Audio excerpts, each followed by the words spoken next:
Okay, hello everybody. This is Einar from Unity Center in Oslo.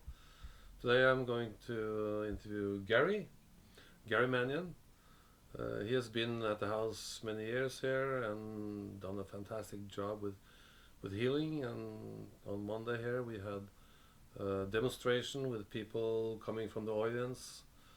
And I know that it's lots of exceptional healings going on, and I talk to people that really gets help. So the reason for this video is I wanted to ask Gary a little bit about this Gary Gate video that's on the YouTube and on the internet now, where somebody has been taking a video of him in a dark room. What do you call it? Dark seance. Dark Blackout seance. seance. Yeah.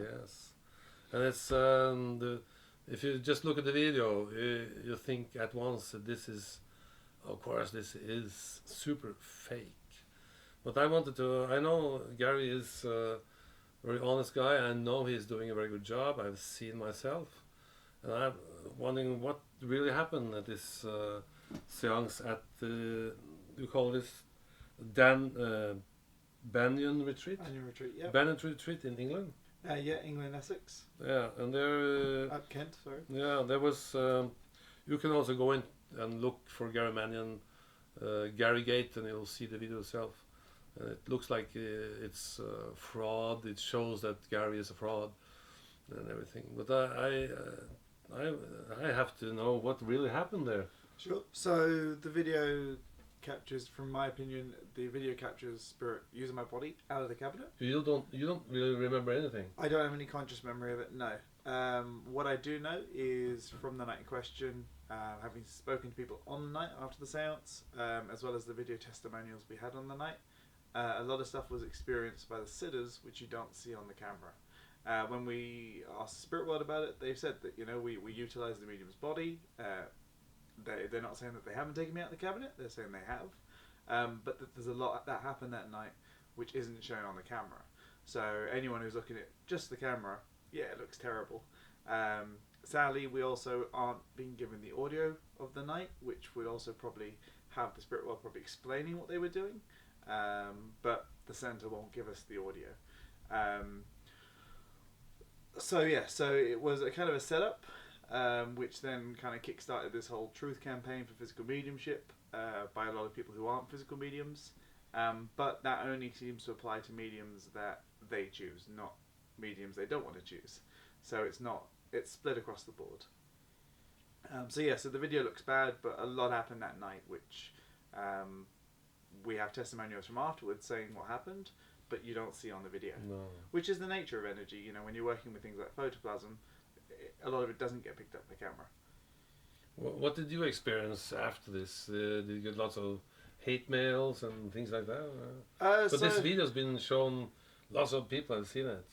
Yeah, it's, on the one hand, yes, there's a lot of people who don't understand about physical mediumship that obviously saw the video and automatically think fraud, would kind of attack me on that stance.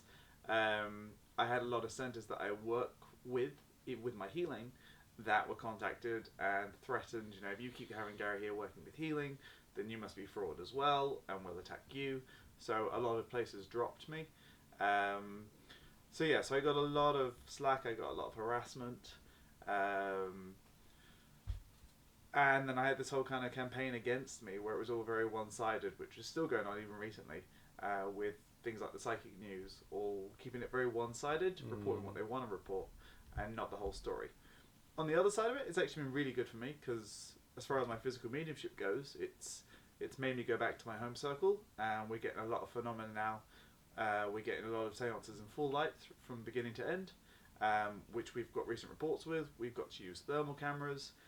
So everything that the Truth Campaign is now promoting, my team are now actually doing, which probably would never have happened if I wasn't in that situation where I then went back to home circle to allow that to happen.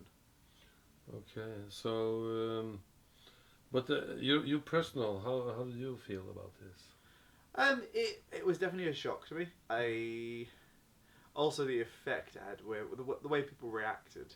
Even people that knew me, who didn't necessarily know about physical, but just knew me as a person, how they reacted and how they were pushed away. I mean, I've still got a lot of great friends around me who are friends of mine regardless. I have a lot of people who have seen my seances and been to them and experienced it for themselves. So they still stand by what I do as a person. And then I have a lot of people who aren't necessarily involved with the physical work, but are involved with my healing work. And again, they've seen the results there, so they're happy in that regards. So it was a tough year, but I came through it, and I'm doing well from it now. But the one thing more about this Gary Gate thing, you were strapped up. Yeah, I was cable tied, as I am in every seance. The cable tie was checked before and after.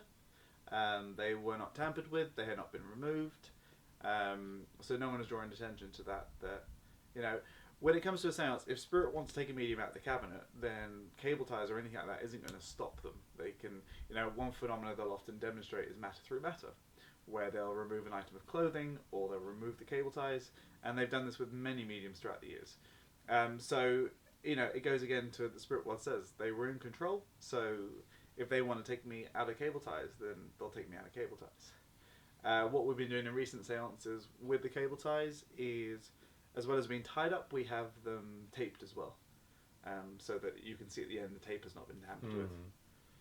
Yeah, that's smart. I also have seen another seance you had in Switzerland. Oh yeah, yeah. It was a very Basel. good report. That was in with light. Yes. So most of the seances we do now are held in full light from start to finish. Can you do that when isn't it the whole meeting is going to be dark? The reason it's done in the dark is light disperses energy very quickly. So it takes a lot more energy to produce the same phenomena in light than you would get in the dark. So even before this incident happened, I was already doing quite a lot of things in light. It wasn't all the time, but I was still doing quite a lot in light. And obviously Spirit were building me up for that. When I started sitting back in Australia after the event, Spirit was starting to introduce more and more light. It had an effect on my physical body. It left me quite ill for quite a while. But they have learned to overcome that. In some ways they are limited as it's still developing, so they're doing a lot more phenomena, but they could obviously do a lot more if they're given the free rein to work in light and dark. It takes a lot more energy, it takes a lot more work. It definitely had an effect on my body, but they are now doing seances from start to finish in a lot of light. Why do people do these seances? Just to prove that it's something else out there? Or? So you have two forms of physical mediumship. You have the form of physical mediumship, which is like mental mediumship, bringing loved ones through. So providing evidence that life goes on after death. And that's better than mental mediumship in that, as a mental medium will say, I've got your mother here and I think she's saying this, or she makes me feel like she's saying this. With physical mediumship, she could materialize and speak to you herself and tell you what she wants to say. So you've got that aspect of it. And then you have the experimental side. So you have a lot of physical mediums now who work purely with experimentation and not with bringing through loved ones. And the aim of that is to work with our technology, again, to provide evidence that life goes on after death, to make the veil between our side of life and spirit side of life thinner, as well as advancing us as a human race. So it's a lot more powerful than just mental mediumship, which is why physical mediumship is getting a lot more popular again. One of the things that was happening in Switzerland was, it said that I don't know what was going around, was 2 feet for 2 pair of feet.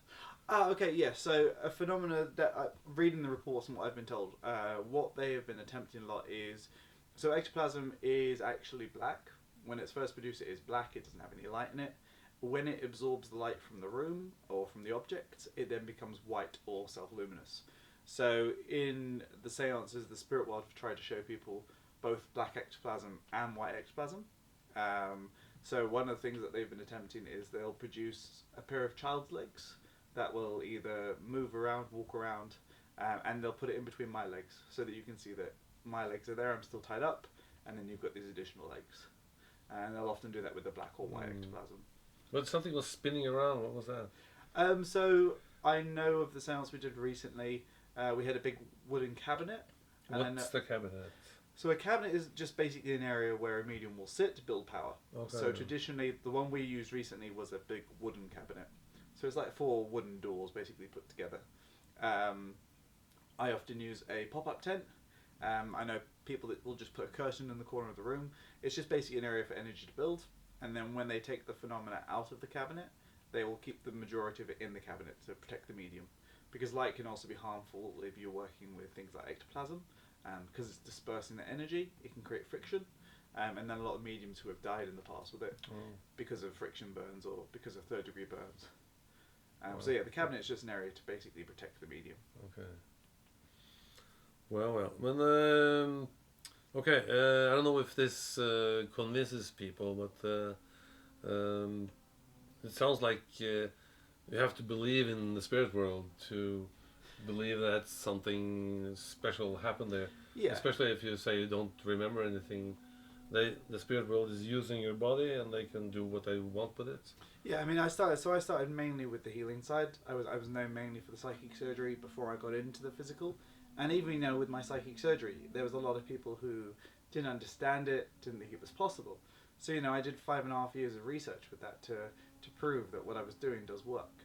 And I'm doing the same thing with the physical. So, I can understand if you don't understand physical mediumship and you've just seen that video, yeah, you're going to have an assumption. And that I completely understand that.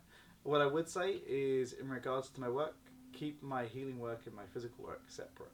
And if you don't believe in the physical work, fine, you don't have to, but my healing work is well established. I have a lot of successful reports with that, with research with that. And with the physical side, I am working towards getting that evidence. We have videos with thermal cameras, which as soon as we get permission, we'll release. We're doing the seances in light, which is more than most physical mediums are doing. So I am working in that regard. So all I can say in that regard is give me time with that, but don't hold it against my healing work or my other work, which I've been doing for a long time. Yeah, and you also have been using doctors to check out So your clients before and after. Yeah, so I was researched for 5.5 years with the healing. I've worked all over the world with the healing. I've worked with other psychic surgeons. I've worked with medical professionals at times. So yeah, I'm very well established as far as my healing is concerned. Then you have, I heard about, you had a 90% success rate? Under the research, yeah. Under the 5.5 years of testing, we showed we had a 90% success rate. Well, that's, they were talking about people that comes to you with difficult problems in the bodies, and you can afterwards check them with a doctor, and they see that they have been better. Yeah, so with the research, they were looking at if somebody got better, did they stay better? So placebo doesn't normally last more than, say, a week or two. So are they still well 2 years down the line? We're also looking at if they're getting better, are they on any medication, which could be causing them to get better, or aren't they? Do they have a condition which medically should be impossible, or don't they? So they're looking at all those factors, and with that we can see that we still have a 90% success rate, even with cases that should be medically impossible. Well, that's amazing. You also were going to be tested in the university. Was that stopped? There was an offer before to be tested with the university, but yeah, it never went ahead for some reason. We have got more experience we're putting out there. So recently, with my healing work and with my trance work as well, we're working with something called the mind mirror, which basically records all the brain signals. And we're looking at, can you see a difference in brain signals when a medium goes into trance? Which again would provide more evidence that there is a change that's actually happening. Have you done it or are you going to do it? Yeah, so I've already started doing it. And when I go back to Australia, I'll be doing it again. So in January, we'll do more testing. And we have a professor that's also coming over in January to Australia to do more testing with thermal cameras and things like that as well. There was another guy on the internet that's you were offered £50,000 Yeah, to prove something. I did turn down the 50,000, but I offered to do the experiment, and the last I heard, it was with Goldsmith University. So the last I heard was they were going to find a GP to oversee it, and I never heard anything since. Okay, so it's not you that stopped it. Oh no, I've never turned it down. No, it's just they never came back with a GP that was do it. If anything, they were going to give me a list of 10 conditions, and I would have to match the conditions to the client.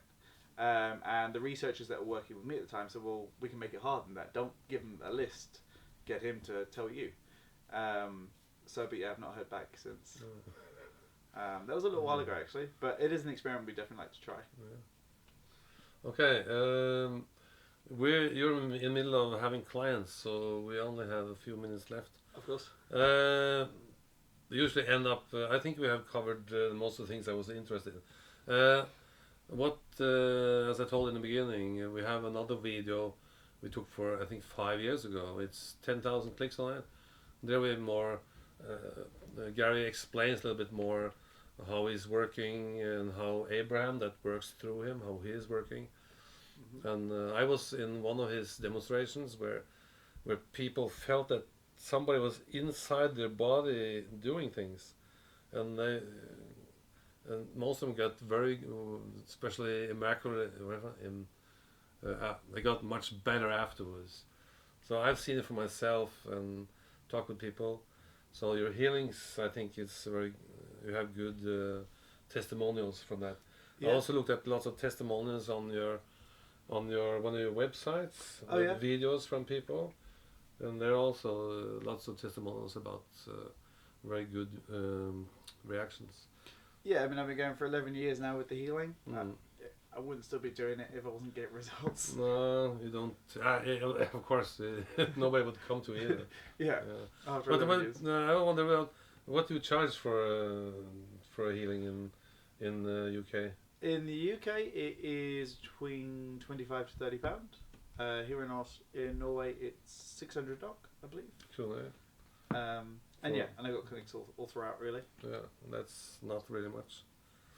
But do people come back again, or? So going from the research, 52% of the people we treat only ever need one session. After 32% may need a follow-up, and 10% would report they don't get the results they're looking for. But that can also be someone who doesn't follow the aftercare advice. So we tell them not to go lifting anything, and then they moving tables the next day. Okay. I think I've heard lots of those kinds of reactions. Do you want to say anything to the world about something, not about what you're doing, a good message or something? So in regards to physical mediumship, because one thing that I have learned since this incident is I've been contacted by a lot of developing physical mediums that are getting similar things happening to themselves, and they're worried about coming out publicly because they may be ridiculed because they don't understand. So in regards to, say, things like trance puppetry, look at any physical medium in the past and there are reports of trance puppetry. We see it with psychic artists that are painting. We see it with psychic surgeons that are in full trance when they work. It's all forms of trance puppetry. What do you mean with puppetry? So trance puppetry is basically where spirit use your body. So if we look at psychic surgeons, they can walk around as if they're fully conscious, but actually it's the spirit entity that's in control, and the medium has no conscious knowledge of what's happening at that time. Same when you see spirit artists and they're painting away with their eyes open, yet the medium has no idea what's happening. The spirit's in control the whole time. So we call that trance puppetry. And also with physical medium, you have a lot of mental mediums who can be fantastic mental mediums, but aren't physical mediums. And they're trying to control what physical mediumship should be. So as I said, there are two types of physical mediumship, one bringing through loved ones, and one that's purely experimental. And there are a lot more experimental groups at the moment, which are getting great results, but you're getting these mental mediums saying, well, if you're not bringing through loved ones, it must be fake. So again, it's scaring a lot of people, and it's putting a lot of people off, and it's just, if you're in that situation, trust spirit, trust what your team are doing, and don't let someone who doesn't understand about the subject dictate the subject. Because any other form of science, a doctor knows everything about medicine, but doesn't necessarily know everything about biology. You wouldn't get them talking or teaching biology because it's not their science. Same thing applies to mediumship. You're coming back here next year and maybe doing we call it a trance. Yep. So I'll be back in the beginning of January or middle of January and doing clients, and I'll be doing a trance demonstration here. Yeah, that sounds fantastic. Let's can you explain a little bit, very short? Trance. Then you go out of a spirit takes over your body and answers questions. So in the trance session, I'll allow either someone from my physical team called Jimmy or Abraham to come through and talk, And it's a question and answer session, so you can ask them any questions you want, and you'll get their opinion. So if anything you're interested in, what happens when you die? Have you met Jesus? Does he play poker? World events, questions about medicine or the world, and you'll get their opinion from their side of life. They tend to know a lot more than we do, so you get a very in detailed answer. Can I take a movie over that?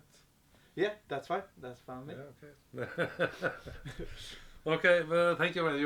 You have a new client in 5 minutes. Lovely. Okay, thank you very much. Thank you very much. It was, I think it was a good explanation.